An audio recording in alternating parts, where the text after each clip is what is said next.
She's Okay. ready to rock and roll. So I'm with Chris and Ian. Chris, you used to be involved with AFRA years ago. Yeah, back between, I don't know, late 80s somewhere to probably early 2000s. Okay. And you knew Peter personally? You met him a few times going along? I used to know him quite well. Excellent. Now, you were just about to tell me a story of an old farmer up at Dollar in the mountains here. Yeah, okay. I'll rattle off a few. All right, go for it. And this old guy's dead, but he told me about 26 sightings all up between big cats and Tassie tigers. Yep. Some of them were really good sightings, and he said others were pretty sketchy. He was as honest as the day is long. His brother's still alive, but he's dead. He never had good health ever since I knew him. Yep. But he was telling me there one day, and I suspect this was back in the 70s, he had a farm out at Dollar and he had sheep on it. And he had a couple of rams and they'd been fighting, as they do. And anyway, one of these rams must have head-butted the other one too hard or whatever, and it ripped a big heap of skin off its head. So he put this tar stuff on it. It's some type of shearer's tar, like if they cut them too bad, they put this tar on to help them heal up. Stop the flies blowing them. Yeah, that's it. Yep. Anyway, it turns out that this ram died. So he threw it, so he thought, oh well, I'll throw it up over an old windrow of timber and whatever, up over the back fence in the edge of the bush. Yep. And he'll go back a night or two later and hopefully poke his nose over and the gun over and hopefully shoot a fox. Yep. So he does that, pokes his nose over the top, and here's a Tassie tiger and a fox, both feeding on the sheep at the same time. No shit. Yeah, both of them together, yeah, he reckons. Unbelievable. Yeah, the two of them. I know he told me of another one he shot, like he thought it was a fox in the early days, and he was on one hill and it was over in the next, over a real blackberry horrid gully, and it was over in amongst the blackberries and whatever on the other side. Yeah. But he never went to retrieve it, and he said to me, he thought back years later, that one might have been a thylacine, that one, before he really realised what was going on. So he dropped it from a great distance? Well, not necessarily. Like some of those gullies you might be only shooting 50 metres. But they're steep and full of crap. Yeah, how steep they are. Yep. But yeah, it may not have been that far. Okay. But yeah, but they were a couple of good ones from him, and the rest were big cats getting across the road and things like that. Yeah. Have you had any sightings of your own? No, I haven't. Always wanted to, but never have. Okay. I've seen a couple of eyes that I could never identify out at the end of a spotlight, Right. 400 or 500 metres away. What colour? Memory doesn't quite go back a good 20 years for that much detail. Okay, mate, fair enough. Possibly a yellow or a bluey green. Yep. So, but depending on the mood of a fox, his eyes will be a different colour. Yeah, they'll be a different colour too. I actually did a bit of a study into eye shine through ARFRA years ago. They said, well, do some homework on it. Rightio, so I did. And you had a few basics. You could have, I even tried a German Coolie dog with, how the German Coolies get two different colour eyes. Okay, yep. Yeah, like a Coolie, it's like a Kelpie. Like you'll get the odd one, they'll have a blue eye and a brown eye. Yep. Under a light at night, you'll get two different reflections. Yep. And I found that foxes changed a bit with mood. Okay. And of course then you got deer and kangaroos and everything else. But even cows, you could have a big herd of cows and you'll get the odd one or two with different colour eyes. And the same with sheep. So like if you got a mob of 150 or 200 there'll be a few with the different colour eyes. Yeah, you'll get the odd variant. But obviously, I didn't go up to the herd to check and see exactly what colour their eyes were that were different. Can you recall back in the day then when you were working with AFRA on that sort of studying, that sort of research? Did I ever write it down? No, not did you ever write it down. Was there much debate about the eye shine colour of thylacines at the time between Peter and the rest of the members and yourself? No, it wasn't really. It was just an open discussion thing. Yep. As to what the general basics were, and because I was the only one that used to do a bit of shooting because they were into saving animals and I was into shooting them. Sure. Like obviously just foxes and rabbits and the odd deer and thing, I wasn't out shooting thylacines or possums or koala bears and platypuses and all that sort of stuff. Sure, I get what you're saying. Just feral animal control and filling your freezer. Yeah, that's it, just basically vermin. And they said, would you like to do it? Yeah, no worries, I'll have a crack. Yep. So that was a couple from him. there was another I was working on a job on a dairy farm, doing welding in a dairy, and there was another guy contracting there too, and I sort of half knew him, and I said, "Oh, have you seen anything or heard anything?" And he said, "Yeah." He said he worked for an old guy once, and the old guy said to him, "I'm assuming this could go back into the 30s or 40s for all I know." Right, this is a long time ago. Yeah, he's actually still alive, this guy, and I still see him occasionally. I could try get more of the story, but he said he worked with this old guy. I'm assuming he'd be dead. And he said when he was a young guy, him and his mates got on the piss, and and their circus was in town or a nearby town, so they decided to go up there lair-eying around, and opened up a pen or two and let let a couple of big cats out, or at least one of them. Oh, Jesus. So anyway, and then he said, yeah, when they, I know he said they were all on the piss, and his mate did it. Haven't got any names, I wouldn't have a clue. And he said, and in the morning the circus, she was all packed up and gone. Yeah, right. Yeah, so it's like, yeah, that one could add weight to it. Yeah, that's a little bit more interesting, isn't it? Yeah. The circus didn't want anyone to know their animals were gone, obviously. Yeah, that's it. Yeah. Yeah, that was one good one. Big problems when big cats start running away. Yeah, that's it. And breeding with the local ones. There was a lady in ARFRA, and one of their friends in the early days must have had a special licence and had a black panther. Okay. I don't know whether it was an Asian one or which exact variety it was. Yep. And anyway, they thought, oh, this is the go. Can we use it? I think the animal was called Taboo. This black cat. They had pictures and everything of it, this pet one, and they said to the authorities, can we use this cat to attract any wild ones to bring them in? Because there was a lot of discussion, and no, you can't do that. Yeah. And anyway, apparently someone went round to visit them, and they rang up and said, "Oh, you cat?" And they said, "Oh, your cat's out roaming around your garden and round your yard?" And they said, "No, it's not. It's locked up." And got back home, and it was locked up, so it obviously attracted a wild one. The theory was quite valid. Yeah, that's it. It's like a mate of mine. Do you remember Rare Fauna? Yeah. Yeah, he was telling me when we were kids at school, he had a pet fox called Chippy, I think he said it was called. And he said, yeah, when it used to come on heat, he'd have it on a chain, and then he'd sit up on the hay shed roof with a gun, plucking off the male ones when they come into his fox on heat. Yeah, right. So yeah, urine would be a good attractant for cats, I think. If you were getting hold of large male cat urine samples from a zoo or something, from an enclosure, I reckon you could use that to your advantage out in the bush when it comes to trying to lure them in. Oh, yeah, of course you could.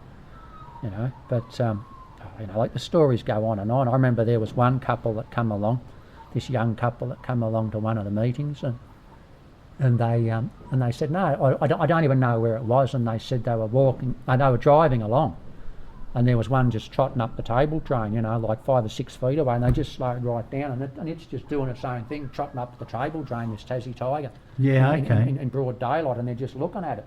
And it was just obviously sniffing the ground and doing its thing. Yep. And didn't give a shit about the car. Yeah, that's often what people report, actually, that the animal didn't even pay them any attention at all. Sometimes they acknowledge the people, but most of the time they don't. No. But the stories just went on and on and on. Yeah. The print casts you got here, they both came from the prom. Yeah. And they were about 20 years ago, 22 years ago or something. Look, it'd have to be at least that. Yep. What's that one got on it? 26, is that an 07 or what have I got on it? 01. Yeah, it might be. Yeah, to be at least that, it'd have to be over 26 years ago, but I know it was from out near the Nobbies on the top eastern side. Okay. That's where that one was. I thought that was, I don't remember where I got the other one from. Yep. I thought I had it scratched on it, but the one on the left, it's interesting that it's got that largish toe pads, and I'm going to say that's probably about 3.5 inches wide. I'll tell you in a sec. Be pretty close. 85 mil. Yeah, 83, 84. Yep. And the other smaller one is, so it's just over 3 inches. Yeah, 75, 76. And that's bang on 3. Yep. Yeah, it'd have to be that long too, wouldn't it? Yep. Yeah. Where's the other ones? Will be a bit longer. That one looks more cat-like because it's got no claw impressions at all, but depending on the substrate, I mean, it could be a dog, but usually you'll get at that sort of depth with those toe pads, I'd expect to see a little bit of claw impression from a dog. Yeah, you'd think this No worries, mate. All good. One more story, do you? Oh, I reckon one more, wouldn't it? Okay. Talking to a guy, I think he's working down Melbourne now, and he was telling me he was out Sandy Point Way years ago, and I come across a Tassie devil down there. This is down near the prom. What's Sandy Point? Bit east, west of the prom? It's this side of the prom. Yeah. This side of the prom. Yeah. Okay. Yeah, and he come across a Tassie devil. He said he tried to give it a kick and it nearly latched onto his boot. He said it was a vicious little bugger. Wow. But even in ARFRA, they used to have... There was a few devil sightings in there. Yeah, there was, and the odd one got hit on the road, but no one was game or was ever going to do any DNA testing to find out if they were mainland ones on their own or they were related to the Tassie ones. There's devil sightings back to the 1960s from along the Glenelg River that I've got. There's other devil sightings up in the mountains in Victoria as well. Oh, yeah. And all up, I think, because my involvement with AFRA was obviously a long time after you. It was started in 2016, and I ended up going through a lot of the records. Yeah. Well, someone still loves you. That's a private number, they can leave a message. Yeah. Good luck with that. A lot of them won't. Yeah, well, it's probably Scammer. Someone's scamming. But anyway, yeah, there was quite a few. At least half a dozen in the AFRA records that I recall. Yep. But I also have at least 3 or 4 through the group myself. One from the Blue Mountains in Sydney. Yep. In New South Wales. But yeah, so that's this side of the prom, a devil roaming around. Yeah, that's it. There is a chance devils were released in the prom when they released other animals. Yeah, well, I have heard... I can't remember if devils were on the list. I know thylacines weren't. Yeah, they were... Yeah, I have heard of thylacines on Flinders. Yep. Up until fairly recently. Someone said that they've re-released devils on the prom to help get rid of some of the vermin down there. I have heard. I haven't heard of any planned release though for devils on the mainland. They hardly tell you what they want to tell you. Well, and it could be the department making their own rumours. Oh, yeah. So people don't question whether or not devils still occur, because well, that's the point. They still want to use 1080 everywhere. See? Yeah, they do. Yeah. They can't get away from falling back on that shit. Yeah. So that's that bit. I did read and I lost it. There was a newspaper article that come out of about 1890 something from up at Wonnangata. A guy up there shot a crocodile, 11 foot long. 11 foot long crocodile. Yeah, and he described it. He described its feet, everything, and he said the carcass is here if anybody wants to come up and inspect it. But it's like a 5 or 6 hour drive to get into the joint nowadays. It must have been someone's escape pet, surely. In 1890. And where was it? Wonnangata. Where's that? Is it in the high country? Yeah, the high country. Yeah, as in the high country, a bit further north of like the Latrobe Valley. Right. Yeah. So basically, if you headed probably that way, about 6 or 7 hours. Oh, yeah, it'd have to be about 5 up near Dargo, Lacole, or way out through the back of there. Yep. Yeah, that was that one. I know. Well, another one, and it's dead now. An ex-relative. She lived up in Marlow, Lake's entranceway, when she was a little girl, and she said, no, there used to be crocodiles in the rivers up there. Yeah, they used to be up in there. She said they're only about 5 foot long, the ones with the long thin snouts, the freshies. Freshwater crocodiles in Victoria. Yeah, there used to be. Yeah, and she said as kids, they had a little rowboat and whatever, and they used to feed them eggs. They used to like eating eggs, like chook eggs and things. See, that sort of stuff's been, if zoologists are aware of that, they've kept that hidden forever. Yeah, like I remember there used to be this guy that my granddad told me about. He was a local engineer, and he must have had a bit of dash about him. And another guy I know said no, he was his great uncle, and he said he had the really big wide shovel. He said it was huge. It used to be his shovel, and he said no, like even just to use it. The guy must have been about 6'4" and 130 kilos or something. He was obviously a big bloke. Yep. And he did a lot of the engineering works and that. And I was talking to a guy about it there one day, and he said, "Oh no," he said, "I've actually got a book of all the memoirs of it." Of the freshwater crocodiles? No, you know of this guy called Charlie Snell. Okay, right. This engineer with the guy. shovel. Yeah, that had the really big. I only found out about the shovel from one of his rallies. I said, "Oh, are you actually any relation to this?" Was Peter Snell? I said, "Are you?" He said, "No." He said, "Yeah, no, he was like my great uncle or something." It's like, and he said they never really knew him. Yep. He was nearly dead before Tommy was a kid.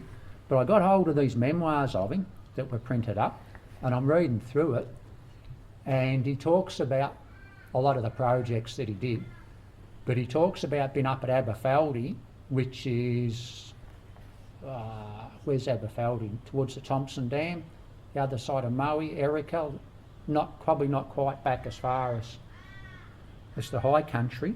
Yep. And I'm reading in there, because it's only like a photocopy, and he's folded the pages back, and there's the odd blurry bit and the odd bit that hasn't photocopied perfectly. Sure. And he said, and all the rest of it. And in there, he talks about him standing on the bridge watching all these alligators swim around really fast. And he's got the size there as something like, it might be like 2'6" or 5'6", but there's only the last bit of the measurement on there and not the first bit to get the size. Okay. Yeah, so you can't quite get it. So if I could ever get a proper copy of the memoirs of him, like a proper print, it probably would be in there. Yeah, but my suspicion is they might be those water dragons, because they're stupidly fast, them lizards. Okay, and they could have gotten quite large. Yeah, like I'm sort of, like I've only seen them about a foot, like about this long. Yeah. But I wouldn't mind betting that big ones of them might get to 2 or 2.5 feet. So they're basically a goanna that swims. Yeah, but like. But more reptilian. Yeah, and stupidly fast. Like you see my SE Gippsland, like you'd have no hope of catching one, even in your prime. They were just fast. Yeah, okay. But yeah, I could never work out the actual size of those ones. So there's a possibility that was actually a lizard rather than an alligator. The crude version of what they interpreted back in the day. Yeah, that's it. Yeah. But the crocodiles up at Marlow, the lady that was actually Jenny Morris, Tony's mum. Yeah, she was telling me, and she knew her stuff. But the other one, I know it was in a newspaper called the Argus. It was just printed in a farming book that they pulled it out for a point of interest. Right. But the Argus was a newspaper over in Latrobe Valley way. Yep. I don't know, 100 years ago, Sure. or more, give or take a bit. But no, there's some good stories. They just go on and on. Yeah, well, Trove, the National Newspaper Archive online, Trove is just amazing. You type in the right words, and it's all scanned pages of all historical newspapers from all over Australia. Oh, okay. So if you type in, unusual beast or monster or giant wolf or something like that, any articles with those key words in it come up, and there might be 10,000, for unusual monster. Oh, right. That those two words are in. They won't all be about an unusual monster. One might be about a circus. Yeah. But often you'll find these sightings of this colloquial local named beast. It was either the animal or the Lithgow panther or the Wonthaggi monster and all that sort of caper. And there's thousands of them. There are thousands of sightings of unusual animals on this continent, not just Tasmania, dating back since the very first settlement. Even Joseph Banks' diaries from when they hit the Great Barrier Reef and they were in Cooktown and they were anchored fixing the boat or ship. Even he mentioned tiger-like animals on the beach when they were anchored at Cooktown. Oh, okay. Yeah. These unusual tiger-like animals walking on the beach in Queensland. Right. So, and you get them saying they've been extinct on the mainland for 2,000 years. And then some, and it's just bullshit. It's absolute bullshit. Unreal. So these big five-toed prints that we get, so it basically looks like that, but it's got a toe down here. We get them in every state of Australia. Oh, right. Only states I haven't got any copies of them are the two territories, ACT and Northern Territory.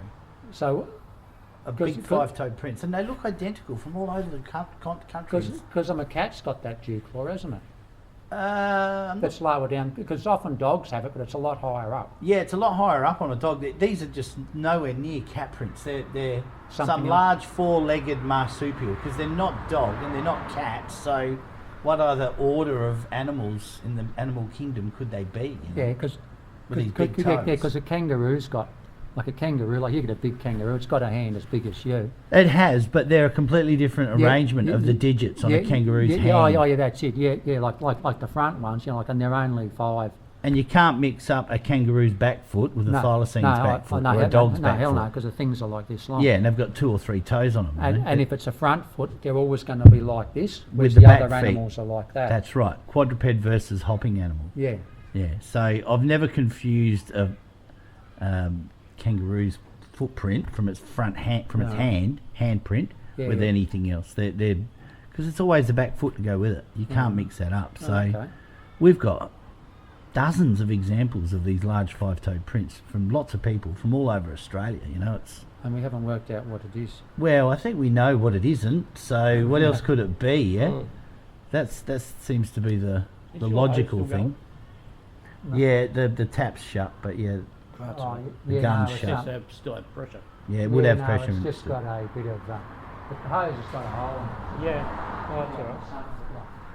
So are you still in AFRA or you? Well, AFRA's kind of. Is AFRA still going, or is it nearly defunct now? It's nearly defunct, sadly. I got involved just towards the end when they stopped being a registered incorporated association. Yeah. And they just became a group, basically. Yeah. So who was in it when you were there? There'd be Harry. No, because Harry's dead now. Harry Walker. Jan might be still in it. Jan's still there. Meryl and Hartley, I think, are still in it. Dorothy is still there. Dorothy's still going. Yeah, she was still the secretary too. Yeah, because Dorothy never had, because they had a phenomenal amount of archives and prints. Well, I've been through the whole lot. Yeah, because they had a shitload of it down there, and they had trouble even just storing it all. Dorothy wanted it all out of her shed a few years ago, so I went down and helped scan the last of it to digital format from all those old files. I went through all those filing cabinets. It was fantastic. There'd be heaps of stuff there. And there was folders in there like had never been opened since they were put in there, and all the staples were all rusty, and there's spiders and millipedes and shit in there. It was nearly had that. What's that purple ink for the printing they had back on the shed? On the rotor printers. Some of them were that as well. It had an unmistakable smell. It did. Yeah, that smell was long gone, I can tell you. I got involved right at the end and helped tidy up and stayed at Dorothy's for about 3 days. And all day I just went down the shed scanning documents to make it easier for them. Because some of the better members, there was, it's like anything, the politics. Yeah, there's always politics. Yeah, politics will bring any organisation down. Yeah. Because did you ever meet a guy called Mike Cleland? He was brilliant. No, I've never met Mike. Yeah. He lives down Phillip South Island. Gippsland. Phillip Island way. Yeah, he was a like a weed sprayer contractor. He used to do that stuff, but he was also a geologist, or those people that look for dinosaur fossils, and he actually had a license to dig. Paleontologist. Yeah, that's it. He actually had a license to cut dinosaur fossils out of the rocks down at Inverloch on the beach. Yeah. Because I know he got out of it. And then there was Dorothy's son Gordon. Yeah, Gordon was the president when I got involved. Yeah. But I think now they just really exist online and take a few calls here and there if people find them for sightings. Yeah, because I often still get the odd email from Meryl. Okay. Marilyn. Yep. I don't know how Jan Walker's going. I know Harry died. Yeah, Jan's still there. Yeah, Jan would be still there. But they really don't sort of do anything out in the field anymore. No, there's a couple of younger guys that I've spoken to that are sort of involved on the wings a bit, and they've had a couple of sightings and stuff. Yeah. But most of the membership is, well and truly retired from working life. Yeah, I was going to say, because even like 20 years ago they were old, a lot of them. Yeah. That's so why now I said, now they're icons. Yeah, so I thought, that's I said, shit, are they still going? Yeah, so it's a bit of a shame really, because I think when Peter passed, that kind of took the wind out of the sails a fair bit. Yeah, it was, because Peter was the main driver of it. Yeah. There was really it's like any organisation, it's the half a dozen that do 90% of the work. Yeah, and then the rest are just kind of dead wood. Yeah, but Peter used to have, him and Rosemary used to go around, because I got involved. Do I go and have a piss here? Yeah, anywhere you want. because they had, because I used to go around doing, you know, like running an afternoon course on it. Yeah. You know, like and they'd branch out. Yeah, and yeah, they'd go showing out people what to look for and yeah, stuff. Yeah, that's it. And of course, then that'd bring the people that were interested in it, and they'd get the stories. That's how I come to meet them. Okay. But and they used to do displays at shopping centres and fairs and things shows as well. And things. Yeah, local shows. And which is a great way to get out there and get the info in, because I mean, he collectively they had over 7,000 sightings. Oh, they. And that was just thylacines. Yeah. Oh, well, it was huge. Like it was like I said to Ian. Okay, you got 1,000 sightings, and most of them I was coming home drunk one night from the pub, and it was a cold, foggy night, and I could see this thylacine 300 metres out in the headlights. I could tell by the colour of its eyes before I run off the road. Well, the chances are it's probably not that accurate. There's going to be everything from that to one that they nearly hit with the car and killed it. Yeah, in broad daylight, and there was 5 of us. Yeah, that's it. So you get all sorts. Yeah, but even if one of them is true, then that means it exists. That's right. That's exactly from right. That point of view. I think Peter narrowed the 5,000 mainland thylacine sightings down to about 1,200 that were good. That were fantastic. That ticked all the boxes and couldn't be disputed, basically. Yeah. So 1,200 is like 25% bang on the money. Yeah, even if it was... And that's all around Australia. Yeah. That's on the mainland, yeah. Even if it was 2.5%, you know, that were legit, it still means it exists. Yeah. So 25% is logically huge, you know.